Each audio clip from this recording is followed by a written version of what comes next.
Halo, jumpa lagi dalam seri pengembangan usaha dan mindset UMKM untuk naik level bersama Lokana Rasa Nusantara. Hari ini kita memasuki ke modul selanjutnya, yaitu modul tahap lanjut mengenai UMKM siap naik kelas. Seperti itu. Hari ini kita akan membahas lumayan banyak subtopik untuk persiapan UMKM supaya dia siap naik kelas. Yang pertama adalah siap mental, yang kedua adalah siap keuangan, yang ketiga siap riset pasar dan produk, yang keempat siap rencana usaha, kemudian siap legalitas dan kepatuhan, kemudian siap pemasaran dan adaptasi teknologi, siap dengan layanan pelanggan, dan siap mengenalkan usaha kepada dunia. Jadi dalam seri ini merupakan recap atau kesimpulan dan penggabungan dari materi-materi kita sebelumnya tentang persiapan UMKM naik kelas, sehingga pada materi ini kita akan mengulang kembali dan memastikan yang sudah dulu pernah kita lakukan, kita pelajari dan kita susun, apakah sudah kita kumpulkan dalam satu dokumen usaha yang membuat kita menjadi UMKM yang siap naik kelas. Seperti biasa, sebelum kita masuk ke dalam materi, akan dilakukan sebuah pretest. Seperti itu. Pretestnya seperti ini.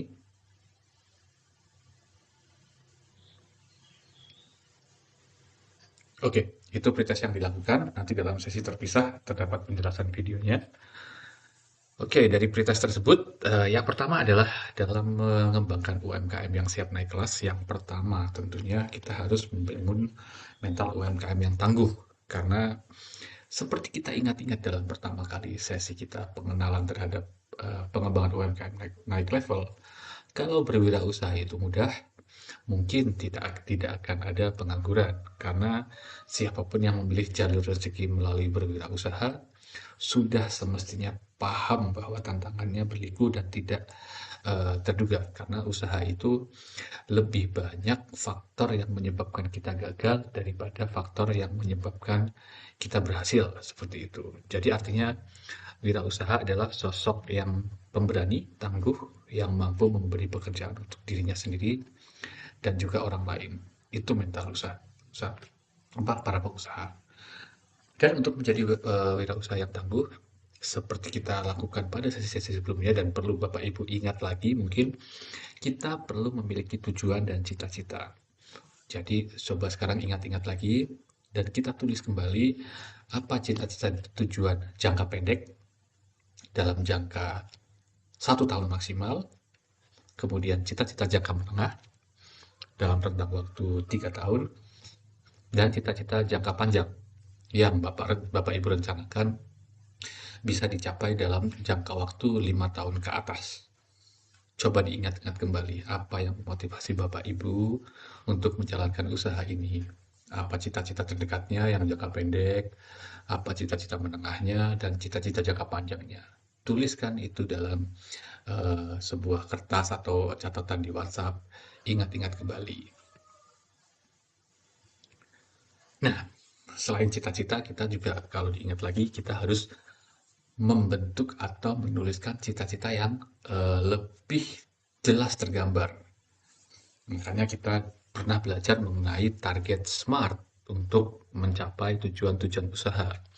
Target SMART adalah target yang spesifik, S, target yang M, mudah diukur, target A yang aman dicapai, jadi tidak begitu muluk-muluk, target yang R relevan, dan T tak terbatas waktu. Jadi target SMART adalah target yang sangat spesifik, mudah diukur, aman dicapai, relevan, dan terbatas waktu. Coba Bapak Ibu ingat lagi apa target SMART yang Bapak Ibu tuliskan dahulu. Dan apakah masih relevan dengan sekarang? Perlukah dipertahankan atau perlu direvisi? Nah, silakan disusun target SMART-nya. Nah, dari target SMART tersebut, kita pastinya sebagai pemilik usaha mengharapkan usaha kita ketika direncanakan memiliki tujuan dan cita-cita, kita pada akhirnya akan mencapai profit yang tinggi kan, bukan profit yang malah mengalami kerugian. Tentu saja tidak ada usaha yang bertujuan untuk mendapatkan kerugian. Sehingga kita ingat lagi materi selanjutnya setelah membangun mental adalah bagaimana persiapan keuangan. Ayo diingat-ingat lagi, silakan dihitung lagi HPP Bapak Ibu itu berapa, menghitung HPP itu bagaimana caranya, coba diingat-ingat materinya. Kemudian setelah bagaimana menghitung HPP diingat-ingat juga, kemudian diingat-ingat lagi apakah waktu itu ada merinci daftar hutang, daftar kewajiban yaitu cicilan dan hutang, coba diingat-ingat apakah kondisinya masih sama daftar hutang dan kewajibannya, ataukah sudah ada yang berkurang atau malah ada kewajiban cicilan atau hutang yang baru. Coba kita refresh lagi, kita segarkan lagi ingatannya apakah di kondisi sekarang ini daftar kewajibannya itu kondisinya bagaimana, tetap membaik atau memburuk. Kemudian apakah yang ketiga, apakah kita sudah rajin mencatat arus kas, kemudian mencatat dan mengidentifikasi keluar masuknya uang, baik di rekening pribadi maupun rekening usaha. Apakah kita sudah memisahkan antara arus kas pribadi dan arus kas usaha? Coba diingat-ingat lagi dan bisa saling sharing seperti itu. Silakan kalau ada yang sharing. Nah, setelah kita sharing soal keuangan juga, coba diingat-ingat lagi soal apa lagi ini kemarin kalau materinya diingat-ingat. Betul, soal branding. Jadi soal branding ini mana posisi pasar yang Bapak Ibu pilih sebagai posisi branding, posisi pasar, posisi produk dari target Bapak Ibu. Apakah Bapak Ibu memilih produk yang premium dan kemasannya premium berharga mahal, atau memilih produk yang murah dengan harga produksi yang murah, kemudian dijual yang murah namun volumenya besar, seperti saya contohkan di mie ini, ataukah Bapak Ibu memilih produk fashion yang mengincar kalangan menengah ke atas yang memerlukan model terkenal, nama personal branding yang bagus, atau menjual dengan branding yang biasa saja, mungkin dijualnya secara grosir di pasar atau bagaimana.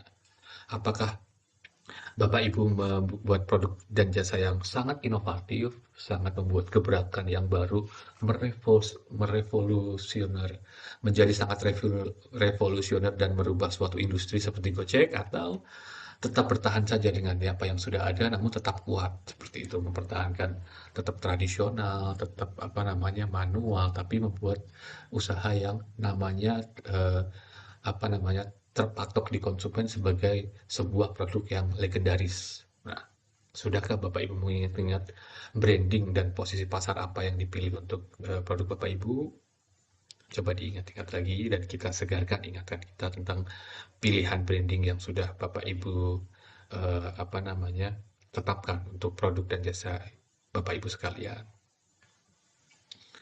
Kemudian kita ingat lagi jenis-jenis brandingnya, apakah kita sudah memiliki apa namanya branding produk, apakah Bapak Ibu memilih untuk membranding perusahaan Bapak Ibu supaya lebih dikenal masyarakat, atau lebih memilih dikenal personal brandingnya sehingga kita memiliki posisi atau branding personal terhadap suatu target konsumen, atau branding layanannya seperti itu.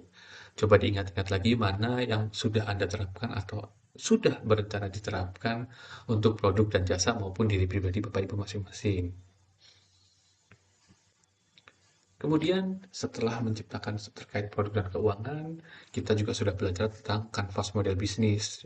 Kalau ada yang ingat, kanvas model bisnis adalah bagaimana kita mengisi 9 elemen usaha yang menggambarkan usaha kita secara singkat namun secara menyeluruh dalam satu lembar saja. Kanvas yang dibuat oleh Alexander Osterwalder.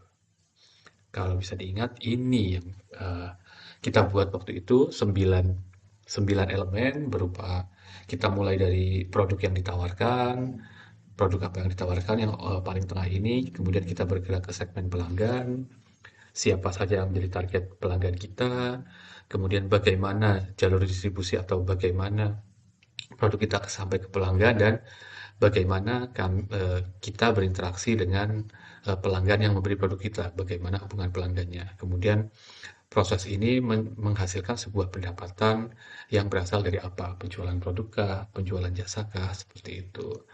Kemudian untuk mendukung di aktivitas yang orange ini, kita juga perlu melakukan aktivitas produksi yang tergambar dalam aktivitas biru ini, di mana kita melibatkan sumber daya utama, siapa saja yang kita libatkan atau barang apa saja yang kita libatkan untuk memproduksi atau menghasilkan suatu barang atau jasa. Kemudian apa aktivitas yang kita lakukan untuk mengubah sumber daya itu dari bahan mentah, dari orang-orang, dari karyawan, tenaga kerja menjadi produk. Kemudian siapa saja mitra kita, siapa saja yang membantu kita dalam memproduksi barang jasa tersebut. Kemudian tentu aktivitas di wilayah biru ini juga menghasilkan biaya-biaya atau membutuhkan biaya, berarti apa saja biaya-biaya yang keluar sehingga nanti jumlah uang yang masuk ketika dibandingkan biaya harusnya lebih besar dari aliran pendapatan. Jadi inilah 9 elemen kanvas model bisnis yang menggambarkan bagaimana usaha kita. Kemudian kita juga telah belajar tentang membangun kekuatan dengan kolaborasi, yaitu dengan cara bergabung bersama komunitas wirausaha yang lebih positif, bergabung dengan para mentor, berkomunikasi dengan usaha yang lebih besar, bagaimana kita tergabung dalam sebuah grup WhatsApp, seperti itu yang membuat kita belajar mengenai hal-hal baru yang bisa kita pakai untuk mengembangkan usaha kita, bertukar kondisi pasar, bertukar informasi mengenai supplier dan segala macam. Jadi dibangun kekuatannya dengan berkolaborasi dan eh, berkomunitas dengan pengusaha-pengusaha yang lain. Nah, sekali lagi ingatkan lagi juga mengapa berkolaborasi itu penting, karena ya kolaborasi adalah membuat kita bisa meningkatkan produksi, saling berbagi pengetahuan, sehingga peluang-peluang pasar menjadi makin banyak yang datang kepada kita dan makin banyak yang kita bisa ajak kerjasama untuk saling membangun dan memperbesar, mensejahterakan kita semua. Kita juga pernah mengisi tentang rencana memperbesar usaha, eh, pernah saya sampaikan juga tentang rumus 3K untuk bagaimana itu rumus paten memperbesar usaha, yaitu dengan menyusun mitra kolaborasi tersebut, kita perlu mengidentifikasi atau menyusun rencana perbaikan kualitas barang, produk dan jasa atau layanan, kemudian peningkatan kuantitas atau peningkatan jumlah dan kapasitas produksi. Yang ketiga adalah bagaimana kita menstabilkan kontinuitas atau keberlanjutan supply produk kita, baik memastikan supply bahan bakunya jangan sampai kurang, kita produksinya juga tidak sesuka hati, produksi kita stabil, terprediksi, sehingga produk yang kita hasilkan juga tersedia di pasar secara terus-menerus atau kontinu.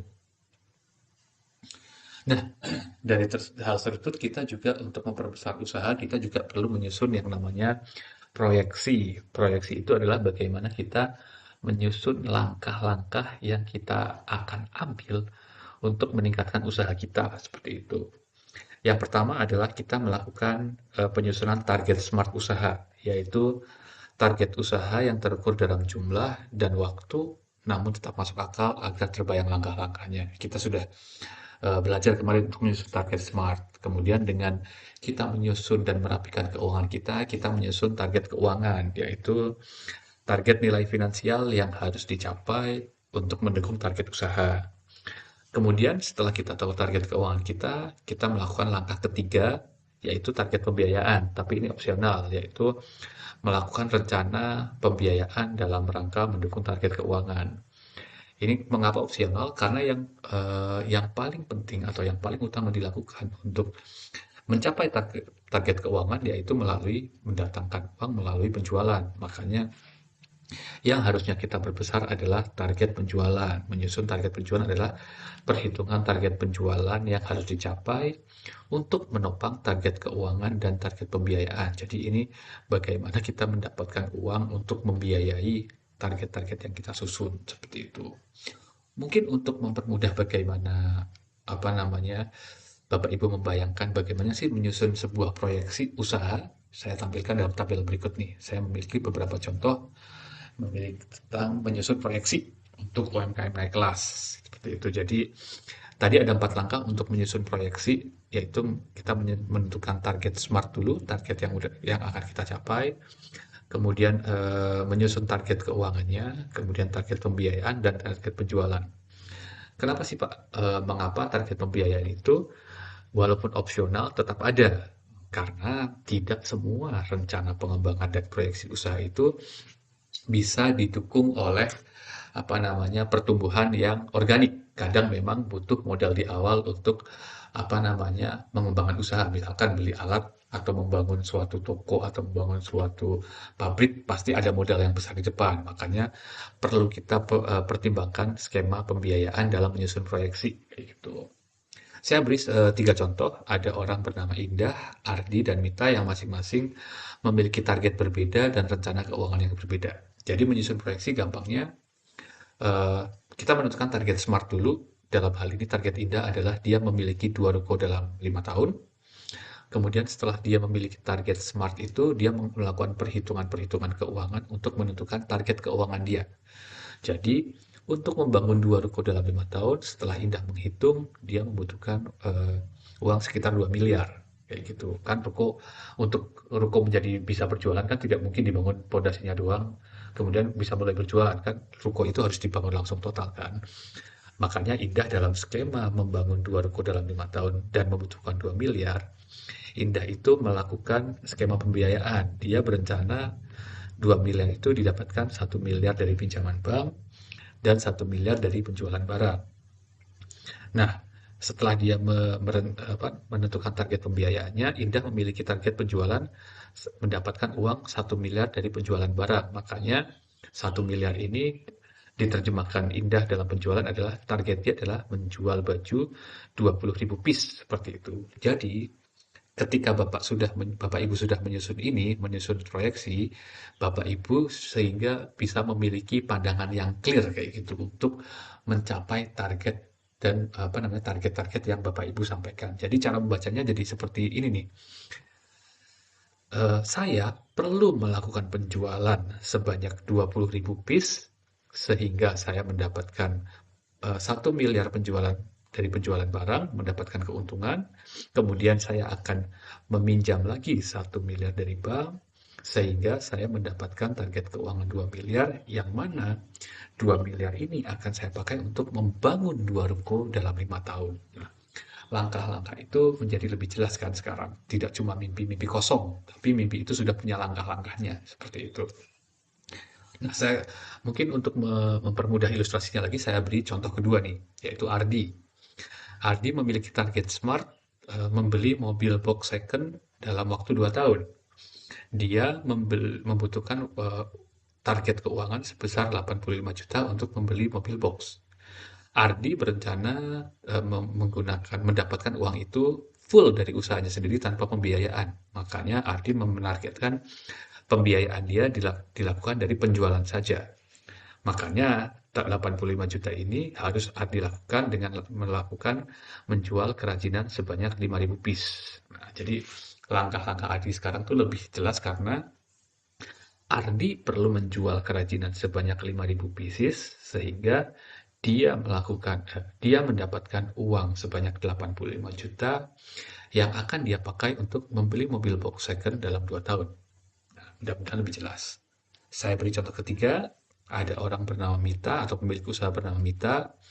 Dia memiliki target personal, yaitu dia ingin punya biaya kuliah untuk anak yang 4 tahun lagi. Mungkin anaknya bikin kuliah di kedokteran atau di mana, sehingga dia memerlukan, dalam perhitungan dia memerlukan uang sebanyak 100 juta, seperti itu. 100 juta itu dia akan dapatkan dari 50 juta dari KUR, kemudian 10 juta dari menjual kalung emas, dan 40 juta dari penjualan. Ini ilustrasinya adalah ilustrasi menyusun proyeksi tapi untuk pribadi ya. Nah, seperti itu. Kemudian untuk mendapatkan 40 juta dari penjualan ini, Mita perlu melakukan penjualan jasa rias kepada 1.000 orang misalnya. Jadi Mita perlu melakukan penjualan jasa rias kepada 1.000 orang untuk mendapatkan 40 juta uang 40 juta dari hasil penjualan, yang nanti akan dia tambahkan dari 10 juta menjual kalung dan 50 juta untuk KUR, sehingga dia mendapatkan 100 juta untuk biaya kuliah anaknya 4 tahun lagi. Seperti itu kira-kira Bapak Ibu. untuk apa namanya latihan menyusun proyeksi. Kemudian setelah proyeksi disusun, UMKM itu yang banyak sekali saya temui di Indonesia adalah mereka tidak apa namanya tidak melupakan hal-hal terkait dengan legalitas dan kepatuhan karena dengan alasan takut dan segala macam. Padahal tidak seperti itu. Legalitas dan kepatuhan itu diperlukan karena kita lihat semua perusahaan yang besar dan sukses di Indonesia pasti legal dan patuh terhadap aturan-aturan di Indonesia. Yang pertama adalah kita harus patuh hukum. Ketika usaha kita membesar, pasti kita memerlukan badan hukum. Maka itulah ketika usaha kita membesar, kita perlu merencanakan untuk membuat badan hukum sendiri, baik berbentuk UD, CV, PT, bahkan koperasi seperti itu. Yang kedua adalah patuh terhadap kesehatan, terutama produk-produk makanan. Kita harus patuh terhadap aturan-aturan Kementerian Kesehatan yang menjaga kita sendiri sebagai produsen dan konsumen. Ada standar-standar yang harus kita ikuti seperti PIRT, BPOM, halal, dan segala macam. Kemudian kita juga perlu patuh terhadap sosial, yaitu patuh terhadap apa namanya hukum-hukum sekitar seperti kalau banyaknya muslim ya makanan harus halal, kemudian gangguan lingkungan, kemudian patuh terhadap adat seperti itu. Kemudian yang keempat ini yang sering sekali menjadi momok dan ketakutan terbesar UMKM yaitu patuh keuangan. Kita perlu memiliki NPWP, memiliki rekening yang resmi dan memiliki pajak seperti itu. Bukan berarti bahwa apa namanya kita usaha membesar itu nanti potongan pajaknya semakin besar. Bukan itu yang ditakutkan. Karena patuh keuangan ini adalah yang membuat usaha kita besar. Karena ketika Bapak Ibu tahu, makin besar usaha kita dan makin patuh kita terhadap apa aturan keuangan, sebenarnya kalau Bapak Ibu nanti pelajari ya setelah usaha membesar, pajak yang kita bayar itu semakin sedikit presentasenya walaupun secara jumlah membesar tapi lebih menguntungkan ketika Bapak Ibu itu memiliki kepatuhan keuangan, memiliki NPWP dan rekening dan rutin bayar pajak itu pajaknya lebih murah dibanding kita tidak memiliki pajak, rekening dan NPWP seperti itu. Jadi kepatuhan keuangan ini perlu kita lakukan walaupun memang kalau dari komentar-komentar netizen yang kita lihat apa namanya pajak itu sangat mencekik tapi kita sebagai pemilik usaha patuh terhadap pajak justru membantu usaha kita untuk mendapatkan pajak yang lebih efisien seperti itu.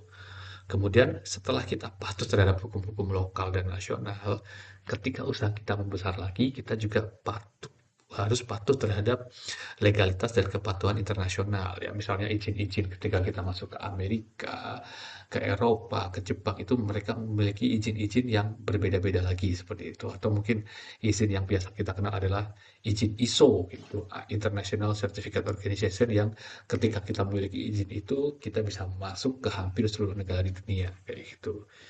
Legalitas, kepatuhan dan legalitas ini adalah yang membuat sebuah usaha atau UMKM bisa membesar dan mendunia. Karena selama saya menemui dan berinteraksi dengan banyak usaha, saya belum pernah sekalipun menemui UMKM atau usaha yang tidak legal dan tidak memiliki kepatuhan terhadap ini yang membesar dan mendunia. Membesar dan mendunia itu maksudnya menjadi produk-produk yang kita kenal dan besar seperti sekarang ya. Seperti itu misalkan Honda, Indomie ketika dicek itu pasti mereka memiliki legalitas dan kepatuhan terhadap aturan-aturan yang saya sebutkan tadi. Kemudian siap pemasaran dan adaptasi teknologi. Kita sebagai UMKM juga harus terus relevan dengan apa namanya banyak sekali metode-metode pemasaran dan teknologi yang dipakai. Ya kita tetap harus apa namanya menggunakan platform-platform yang ada. Seperti kalau sekarang yang banyak ya WhatsApp Business, Facebook Marketplace, Shopee atau TikTok Shop itu perlu kita manfaatkan. Pun ketika nanti misalkan di 5 tahun ke depan muncul platform baru yang lagi, kita harus juga adaptasi untuk mengadaptasi teknologi yang baru yang ditawarkan sehingga kita tetap terus bisa menjangkau konsumen. Kemudian kita juga perlu membentuk profil dan portofolio digital dengan membuat konten, yaitu dengan tujuannya ya mengajak orang berinteraksi, mengenalkan usaha dan mendorong orang untuk membeli. Kita perlu ingat-ingat lagi apakah kita sudah membuat profil dan portofolio digital yang membuat kita dikenal highlight lebih luas atau tidak. Kemudian juga menentukan target konten. Setelah kita memiliki rencana pemasaran, kita menentukan secara spesifik target-target konten kita, seperti berapa usianya, terutama dengan untuk apa namanya platform-platform sosial media yang kita tahu sekarang ya. Target usia, jenis kelamin, lokasi, minat, kebutuhan, dan platform, sehingga kita bisa menyasar spesifik konsumen-konsumen atau calon konsumen yang kita sasar untuk kita arahkan membeli produk dan jasa kita. Kemudian juga menyusun variasi jenis konten. Kita perlu menyusun banyak sekali konten yang tidak hard selling atau jualan apa adanya, tapi kita juga menyusun variasi konten yang berupa konsepnya berhiburan, konsepnya interaksi, konteksnya promosi, atau konten-konten inspirasi dan edukasi, sehingga orang tidak jenuh menonton konten-konten kita yang mungkin isinya cuma jualan saja seperti itu. Kemudian eh, ini adalah kita juga perlu membuat cara merawat dan mengenal pelanggan, bagaimana kita membuat pelanggan itu betah berinteraksi dengan kita, karena konsepnya adalah pelanggan lama itu kemas, pelanggan lama itu adalah emas untuk usahamu. Lebih murah menjaga pelanggan lama dibanding mencari pelanggan baru, karena pelanggan baru itu sudah pernah membeli produk kita, merasakan manfaat dan produk kita dan butuh produk kita, lebih baik atau lebih mudah memaksa dia untuk kembali membeli atau repeat order dibanding merayu pembeli baru yang sama sekali belum pernah mencoba produk kita seperti itu. Sehingga ketika kita menerapkan hal-hal tadi, harapannya kita menjadi UMKM yang siap naik kelas karena kita sudah mempunyai mental yang siap, kita sudah menyusun banyak sekali cita-cita dan tujuan, menyusun rencana, kemudian kita juga sudah siap keuangan karena kita sudah memiliki keuangan yang terpisah, kemudian sudah mencatat arus kas, memiliki daftar kewajiban, memiliki proyeksi, kemudian kita juga melakukan riset pasar dan produk, membuat rencana usaha melalui bisnis model canvas, kemudian mencoba sebanyak mungkin memenuhi kesiapan legalitas dan kepatuhan tadi, legalitas usaha, bentuk usaha, badan usaha, PTCV, izin-izin usaha, mempunyai NPWP, rekening, dan banyak lagi. Sehingga kita siap bersaing di kancah nasional bahkan mendunia. Kemudian kita juga siap pemasaran dan adaptasi teknologi, kemudian siap terhadap pelayanan pelanggan, sehingga dengan semua bekal yang kita miliki ini, kita siap mengenalkan usaha kita kepada dunia dan membesar serta sejahtera bersama. Seperti itu. Terima kasih. Itu adalah sesi terakhir dari bagaimana kita menyiapkan diri menjadi UMKM yang naik kelas. Sampai jumpa di sesi kelas berikutnya bersama Lokana Rasa Nusantara. Sekian, terima kasih.